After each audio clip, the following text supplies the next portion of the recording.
عام میں اس کی سزا بہت سخت ہے. کرنے والا اور جو یہ کام کروا رہا ہے دونوں کو کیا کر دو؟ بولو نا بھائی, قتل کر دو. تو کرنے والے کی سزا بھی قتل نبی نے فرمائی, اور جس کے ساتھ کیا جا رہا ہے اس کی سزا بھی کیا ہے؟ قتل ہے. تو اس لیے حکومت سے ہمارا مطالبہ ہے قرار واقعی سزا ملنی چاہیے, اور ان کی سزا ڈبل ہونی چاہیے ان جیسے لوگوں کی, اس لیے کہ دین کا لیبل لگا کے کیا کر رہے ہیں؟ جرم کر رہے ہیں. میں نے اس لیے دیر سے بیان کیا, مجھے صحیح صورتحال پتہ نہیں چل رہی تھی ہوا کیا ہے. میں اسی سے دھوکے میں آیا تھا, میں نے کہا شاید سچ بول رہے ہوں کہ قرآن پہ ہاتھ رکھ کے کون جھوٹ بولتا ہے. وہ کہ ان لوگوں پہ بھی کوڑے پڑنے چاہیے جو معاشرے میں لڑکوں سے بدفعلی کو پروموٹ کر رہے ہیں. Forget to like, comment, share and subscribe to Mufti Tariq Masood, famous scholar. یہ جو ایک اسکینڈل چل رہا ہے آج کل, ایک مدرسے کے کسی مولانا صاحب کا بچے کے ساتھ بدفعلی کے بارے میں, تو یہ جو اسکینڈل سامنے آیا ہے مدرسے کے مولانا صاحب کا, ان کے بارے میں جو اطلاعات آئی ہیں وہ یہ ہیں کہ یہ ایک بار نہیں, ان کو درجنوں بار محترم کو تنبیہ کی گئی تھی اور ان کی کمپلینس کی گئی ہیں, اس کے باوجود بھی یہ سدھرے نہیں ہیں. تو ایسی صورت میں شرعی گواہوں کے ساتھ عدالت میں کیس چلنا چاہیے اور عبرتناک سزا ملنی چاہیے. اور اگر شرعی گواہ نہیں ہیں تو جو بھی جدید ذرائع ہیں کسی حقیقت تک پہنچنے کے, ان کو بھی استعمال کیا جا سکتا ہے, جو ریکارڈنگ دنیا دیکھ رہی ہے. لیکن اس میں ایک بات کا ضرور خیال کرنا چاہیے کہ سزا لازمی ملنی چاہیے ایسی صورت میں جب ایک چیز کیا ہو گئی ہے, ساری دنیا کے سامنے ظاہر ہو گئی ہے. اور ظاہر بھی کیوں ہوئی ہے؟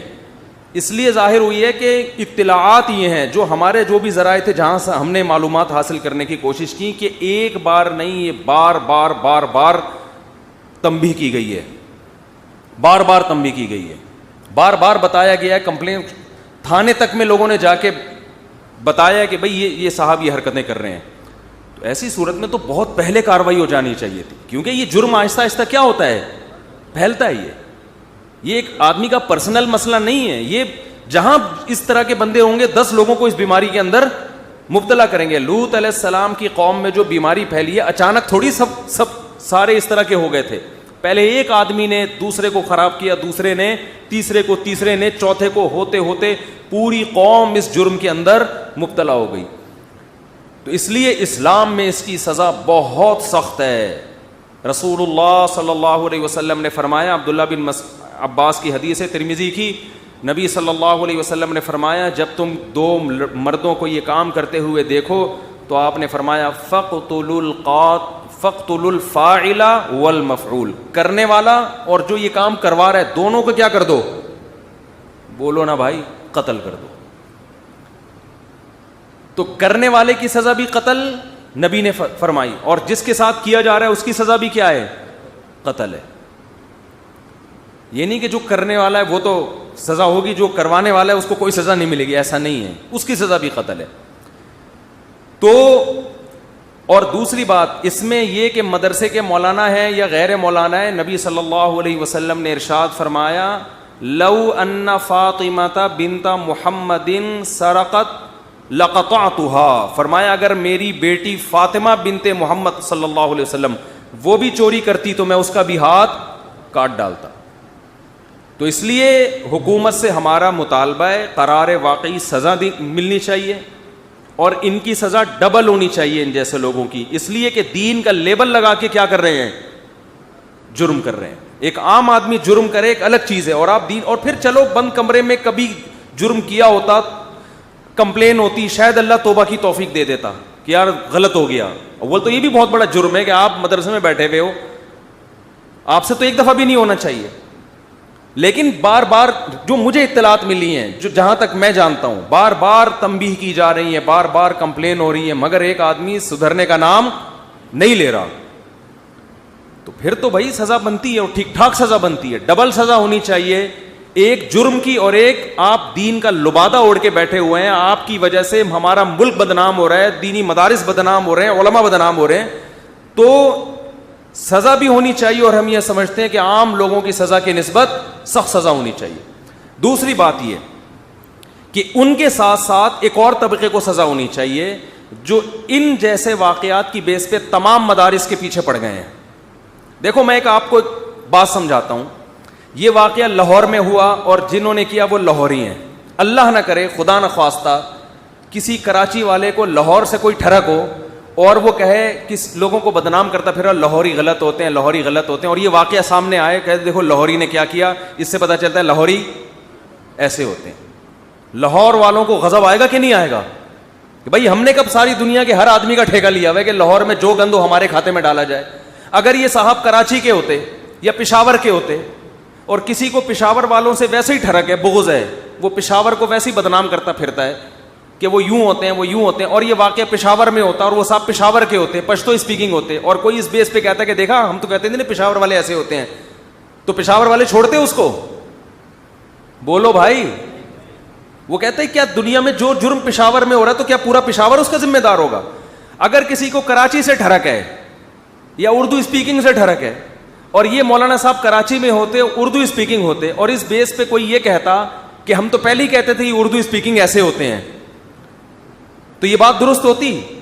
تو اگر کسی مدرسے میں کوئی واقعہ ہوا ہے اس بیس پہ یہ کہنا کہ مولوی لوگ ایسے ہوتے ہیں, قاری لوگ ایسے ہوتے ہیں, مدرسے والے ایسے ہوتے ہیں, یہ بالکل اسی طرح جہالت ہے جیسے کوئی اس بیس پر یہ الزام لگائے کہ لاہور والے ایسے ہوتے ہیں. لاہور والے نہیں چھوڑیں گے اس کو, وہ کہیں گے پہلے ایسے تھے نہیں تھے, اب جو ہے نا تیرے ساتھ ہم ایسے ہی ہوں گے, وہ نہیں چھوڑیں گے اس کو. تو اسی طرح جس کو اپنی جس کے خلاف بغض نکالنا ہے نا وہ یہاں بیٹھ کے نکال رہا ہے. ایک جرم ہے جو بہت بڑا جرم ہے کیونکہ ایک دینی ادارے میں ہو رہا ہے اور ایک ایسی شخصیت کر رہی ہے جس کی نسبت کس کی طرف ہے, اور افسوس اس پر ہوا ہے کہ دینی کتاب ہاتھ میں رکھی ہوئی ہے.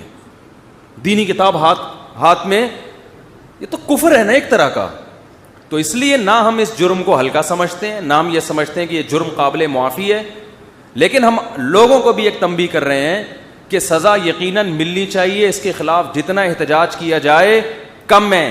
لیکن ایک اصول ہمیشہ ذہن میں رکھو کہ یہ بات بہرحال کھوپڑی کے اندر بٹھا لیں کہ کسی کے جرم پہ خوشیاں منانا اس کا بہرحال کوئی تک نہیں بنتا.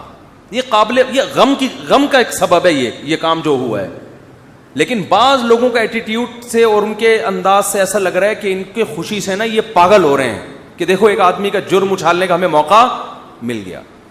تو چاہے کوئی لبرل آدمی کرے بلکہ کوئی غیر مسلم بھی کرے, اگر کسی کا پرسنل ہے تو شریعت میں پردہ ڈالنے کا حکم ہے.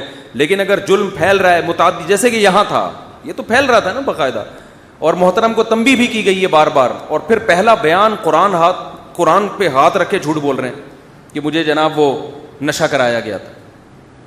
قرآن پہ ہاتھ رکھ کے آپ, میں اسی سے دھوکے میں آیا تو میں نے کہا شاید سچ بول رہے ہوں کہ قرآن پہ ہاتھ رکھ کے کون جھوٹ بولتا ہے. وہ پھر بعد میں لوگوں نے اور ویڈیوز بھیجی, پتہ چلا کہ یہ سب ڈرامہ ہے نشے وشے کا. تو اور یہ جو ملک میں یہ انارکی پھیل رہی ہے نا, چاہے وہ ریپ کے واقعات ہو, بچیوں کے ساتھ ریپ کے واقعات, یا وہ جو ہائی وے پہ ہوئے خاتون کے ساتھ واقعہ, ہم بار بار گورنمنٹ سے مطالبہ دیکھو جرم کہیں بھی ہو سکتا ہے, مدرسے میں بھی ہو سکتا ہے, یونیورسٹی میں بھی ہو سکتا ہے, کالج میں بھی ہو سکتا ہے. آج تک کوئی یہ مطالبہ نہیں کرتا کہ کالجوں کو بند کیا جائے. ہم نے کبھی نہیں کہا کہ یونیورسٹی کو بم سے اڑا دو یا بند کر دو. ہم نے کہا کو ایجوکیشن سسٹم کو بولو ختم کرو. تو جرم کے اسباب پہ غور کرنا چاہیے کہ اسباب کیا ہیں, ان اسباب کو ختم کرنے کی بات کرنی چاہیے. ان اسباب میں ایک بہت بڑا سبب شرعی سزاؤں کا نافذ نہ ہونا. صحابہ کے دور میں مرد سے بدفعلی کرنے والے دونوں کو کیا کیا جاتا تھا؟ قتل. اور حضرت علی رضی اللہ تعالی عنہ نے آگ میں جلانے کا حکم دیا تھا, کیونکہ صحابہ میں یہ مرض بالکل بھی نہیں تھا. وہ لوگ جلدی نکاح کے عادی تھے. یہ ساری بدماشیاں دیر سی شادی کے نتیجے پیدا ہوتی ہیں. میرا ایک بیان تھا 2-2.5 سال پہلے, میں نے اپنے ایڈمن سے کہا وہ بیان دوبارہ چلاؤ, ابھی دوبارہ چلائیں گے انشاءاللہ. وہ بیان میرا یہ تھا کہ آپ اس قسم کے جرائم کی اگر تہ میں جائیں گے نا, چاہے وہ لڑکوں سے بدفعلی ہو یا ریپ کے واقعات, ان کی آپ جب گہرائی میں جاؤ گے نا تو آپ کو کہیں نہ کہیں نکاح میں رکاوٹ, حلال میں رکاوٹیں, اس کے پیچھے یہ عنصر لازمی نظر آئے گا. جس معاشرے میں حلال میں رکاوٹ ہو وہاں حرام کاریوں کے دروازے کھلتے ہیں.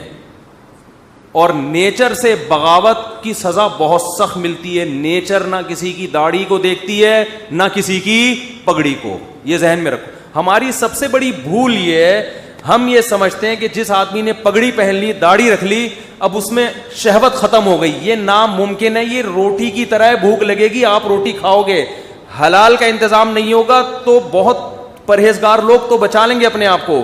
نارمل طبقہ کہاں مائل ہوگا؟ گناہوں کی طرف مائل ہوگا. جن علاقوں میں بھی لڑکوں سے بدفعلی کی بیماری ہے نا, وہاں دیر سے شادی کا رواج ہے.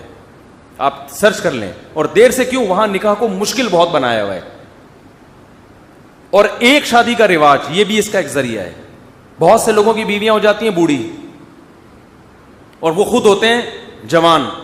اب وہ نہیں صبر کرتے, غلط کرتے ہیں. ہم تو کہہ رہے ہیں صبر کرو, لیکن ایک شریعت نے اور بھی تو حل بتایا ہے نا. او بھائی یہ دیکھو, عورت جلدی بوڑھی ہوتی ہے, مرد دیر سے بوڑھا ہوتا ہے. اب وہ کیسے صبر کرے گا؟ ہر ایک میں ایک جیسا تقویٰ تھوڑی ہوتا ہے. پھر بھی ہم کہتے ہیں اگر وہ جرم کرے تو اس کو مارو, کوڑے مارو, اس کو سزا دو. یہ کوئی عذر نہیں ہے کہ جی میری بیوی بوڑھی ہو گئی تھی تو میرے لیے گناہ حلال ہو گیا. یہ تو کمارے کے لیے حلال نہیں ہے, تو میرڈ کا آدمی کے لیے کہاں سے حلال ہوگا؟ لیکن ہم کہتے ہیں کہ گورنمنٹ نکاح کو آسان بنائے تاکہ یہ ٹھرک معاشرے میں ختم ہو. یہ صرف یہ ہر طبقے میں آپ کو ملے گی ٹھرک, داڑھی والے میں بھی, بغیر داڑھی والے میں بھی. جہاں نکاح مشکل ہوگا وہاں یہ برائیاں معاشرے میں پھیلیں گی. اس کا تعلق داڑھی یا بغیر, میں اکثر بیان میں ایک بات کہتا ہوں, لیکن داڑھی والا ہو کے یہ کام کر رہا ہے, داڑھی والا ہو کے یہ کام کر رہا ہے. داڑھی کا اس ٹھرک سے کیا تعلق ہے بھائی؟ داڑھی کا جو ہے نا, جو ایک نیچر ہے انسان کی, جب وہ حلال نہیں. لوط علیہ السلام کی قوم کو جب بدفعلی کی عادت پڑ گئی ہے, پھر تھوڑی ان کو نکاح میں رغبت ہے. تو جن کو لڑکوں سے بدفعلی کی ایک دفعہ عادت پڑ جائے پھر ان کو نکاح میں رغبت نہیں رہتی. تو اس عادت سے پہلے ضروری ہوتا ہے کہ اس کمبخت کو لائن پہ لگا دو. آپ اس عادت پڑنے سے پہلے اس کو آپ ٹھکانے لگا دو, یہ انسان کا بچہ بن کے زندگی گزارے گا. لیکن ہمارے معاشرے میں اس کی فکر نہیں کی جاتی, بگڑ جاتے ہیں. کتنی عورتیں, جب تو میں فون سننا چھوڑ دیے, بہت کم سنتا ہوں, جو اپنے میاں کے بارے میں بتاتی ہیں کہ ہمارا میاں لڑکوں میں دلچسپی لیتے ہیں, ہم کیا کریں. اب ہم ان عورتوں کو اگر طلاق کا مشورہ دیں تو کہاں جائیں گی؟ کوئی طلاق یافتہ سے کوئی شادی نہیں کرتا. ایسے وہ میاں برداشت کر رہی ہیں اپنا کہ یار نان نفقہ تو مل رہا ہے یہاں سے ہمیں. تو جہاں معاشرے میں فطرت سے بغاوت ہوگی, اگر مدرسے میں بغاوت ہو رہی ہے تو مدرسے میں جرم پھیلے گا, یونیورسٹی میں ہو رہی ہے تو یونیورسٹی میں جرائم پھیلیں گے. اس کا تعلق داڑھی ٹوپی پگڑی سے نہیں ہے. فطرت نہ داڑھی دیکھتی ہے, نہ ٹوپی اور نہ پگڑی. دیکھو عیسائی پادریوں نے کیا کیا ہے, انہوں نے کہا ہم دین کی خدمت کریں گے. عیسائی پادریوں میں جو رہبانیت آئی نا کہ ہم دین کی خدمت, اور خدمت کے چکر میں شادی وادی انہوں نے چھوڑ دی. آپ جائیں, میں نے عیسائی ایریاز میں سروے کیا, میں ہوائی فائرنگ نہیں کر رہا, عیسائی علاقوں میں گیا ہوں, ان سے میں نے پوچھا پادری صاحب کہاں ہیں؟ فرار ہو گئے. کیوں؟ لڑکے کے چکر میں, لڑکے کے ساتھ پکڑے گئے تھے. میں نہیں کہہ رہا سارے پادری ایسے ہوتے ہیں, کوئی لڑکی کے ساتھ پکڑا گیا, کوئی وہ جو دین کی خدمت کے چکر میں حضرت کا ارادہ تھا کہ ہم نے نکاح نہیں کرنا, وہ چکر کیا پڑ گیا؟ مہنگا پڑ گیا. تو شادی کر لیتا تمیز سے تو ان چکروں میں نہ پڑتا. آپ کہیں گے بہت سے شادی شدہ ان چکروں میں پڑے ہوئے ہیں. یہ وہ ہیں جو چکروں میں پہلے پڑتے ہیں پھر بعد میں جا کے شادی کرتے ہیں, پھر بعد میں نہیں یہ برائیاں چھوٹتی. تو حکومت کے ذمے دو کام ہیں. ایک کام کہ سب سے پہلے تو نکاح کو جلد سے جلد نکاح کو پروموٹ کرے, آسان بنائے, جہیز کے خاتمے کی مہم چلائے, اور کنواروں سے, میں نہیں کہہ رہا کہ کنواروں کی ڈنڈے مار مار کے شادی کرائیں, ان سے کم از کم پوچھ گچھ ہو, کیوں قوم کی کسی ایک بیٹی کو سہارا کیوں نہیں دے رہے, کسی کی بیٹی کو سہارا کیوں نہیں دے رہے. بھائی یہ بھی ہمارے ملک کی عورتیں, ان کو مرد ان کو اپنے نکاح میں لا کے ان کو سہارا دے گا, تو ہمارے ملک کی عورتوں کا ہی بھلا ہوگا نا اس میں, تو کیوں نہیں کر رہے یہ کام. دوسری بات یہ ہونی چاہیے کہ شرعی سزائیں. سعودی عرب میں اب تک تو یہ تھا کہ اگر کوئی لڑکا سے بدفعلی کرتے ہوئے پکڑا جائے تو دونوں کی گردن اڑاتے ہیں. اب کا مجھے نہیں پتا آج کل کیا ہو رہا ہے. تو اس کی وجہ سے بہت حد تک اس برائی پہ کنٹرول تھا. تو شرعی سزائیں نافذ ہونی چاہیے. میں کہتا ہوں 8-10 چوروں کا ہاتھ کٹ جائے, اس کے بعد کسی کے باپ میں بھی ہمت نہیں ہوگی چوری. مسجد سے چپل بھی نہیں چرائے گا وہ. 8-10 لوگ سمجھتے ہیں کہ جب چوروں کے ہاتھ کٹیں گے پورا ملک لنڈا ٹنڈا ہو جائے گا. او بھائی کٹنا جب شروع کریں گے بہت زیادہ 8-10 کے ہاتھ کٹیں گے اتنی کروڑوں کی آبادی میں. اس کے بعد ہم نے دیکھے ہیں نا جہاں اس طرح کی چیزیں ہیں, سعودی عرب میں آپ دیکھ لو, سونے کی دکانیں لدی ہوئی ہوتی ہیں. لوگ اسی طرح 10-15 سال پہلے تو یہی حال تھا, سونے کی لدی ہوئی دکانیں کھلی چھوڑ کر لوگ کہاں چلے جاتے ہیں؟ نماز. کسی کی ہمت نہیں ہوتی کہ ایک کوئی بندہ وہاں سے کسی خاتون کا اٹھا لے وہاں سے, کیونکہ اس کو پتا ہے کیمرے لگے ہوئے ہیں, ذرا سا ٹریس ہو گیا تو فوراً کیا جائے گا, ہاں ٹنڈا ہو کے گھر واپس آؤں گا میں. ہمارے ایک جاننے والے ڈاکٹر تھے, انتقال ہو گیا, اللہ مغفرت فرمائے, ان کا کام ہی یہی تھا وہاں. ہم نے کہا آپ کا کام کیا؟ کہہ رہے ہیں میں چوروں کے ہاتھ کاٹتا ہوں. ٹھیک ہے نا, چاپڑ لے کے بیٹھے ٹڑک, وہ پھر ہاتھ کاٹ کے اس کو سیدھے بھی ہے نا تاکہ خون نہ بہے. تو شرعی سزائیں جب زانیوں کو چند کوڑے پڑیں گے اور مردوں سے بدفعلی کرنے والوں کو جب کوڑے پڑیں گے اور 2-4 لوگوں پہ شرعی حد جاری ہوگی تو ویسے ہی یہ برائی انشاءاللہ ختم ہو جائے گی. اور دوسری بات یہ کہ ان لوگوں پہ بھی کوڑے پڑنے چاہیے جو معاشرے میں لڑکوں سے بدفعلی کو پروموٹ کر رہے ہیں. ہمارے بعض لبرل لوگ, سب کی بات نہیں کر رہا, اسمبلیوں میں بعض لوگ ایسے بیٹھے ہوئے ہیں کہ ان کا بس نہیں چل رہا کسی طرح سے معاشرے میں ہم اس کو لیگل قرار دیں. ایسے لوگ ابھی موجود ہیں, ان کی یوٹیوب پہ چینل کھولے ہوئے, انہوں نے فیس بک پہ اس طرح کی باتیں کرتے ہیں. کیا حرج ہے بھائی اگر 2 آدمی آپس میں کر لیں؟ تو ہم اس بے حیائی کے ملک میں اجازت بولو نہیں دے سکتے. اور ان لوگوں پہ بھی کوڑے پڑنے چاہیے جو ایسے چند واقعات کی بیس پر تمام مدرسوں کو اور ہر عالم کو برا بھلا کہتے ہیں. یہ ہر طرح یہ طبقہ ہر فیلڈ میں ہے, ہر جگہ آپ کو ملے گا یہ. تو جیسے کوئی ڈاکٹر یہ کام کرے تو یہ مطلب تھوڑی کہ سارے ڈاکٹر برے ہیں, میڈیکل کالجز سارے بند کر دو. کیسی جہالت والی باتیں ہیں. اس طرح کے میسج چلا رہے ہیں, ویڈیو بنا رہے ہیں, جن کو ویسے ہی علماء کے خلاف بغض ہے نا, وہ ویڈیو بنا کے ڈال رہے ہیں. ہم کہتے ہیں ان کو سزا ملنی چاہیے, ڈبل سزا, ایک اس کی کہ یہ دین کی طرف ان کی نسبت ہو کہ یہ اس طرح کیوں کر رہے ہیں, اور ایک سزا ان کے جرم کی ملنی چاہیے. تو یہ تو میری کچھ باتیں آپ کے سامنے رکھنی تھی. میں نے اس لیے دیر سے بیان کیا, مجھے صحیح صورتحال پتہ نہیں چل رہی تھی ہوا کیا ہے. لوگ ایک دم شروع ہو جاتے ہیں نا تبصرے کرنا, تو اس سے بعض دفعہ بے گناہ لوگ بھی ذلیل ہو جاتے ہیں, کوئی سازش بھی ہو سکتی ہے. تو فوراً تبصرہ نہ کیا کریں, تھوڑا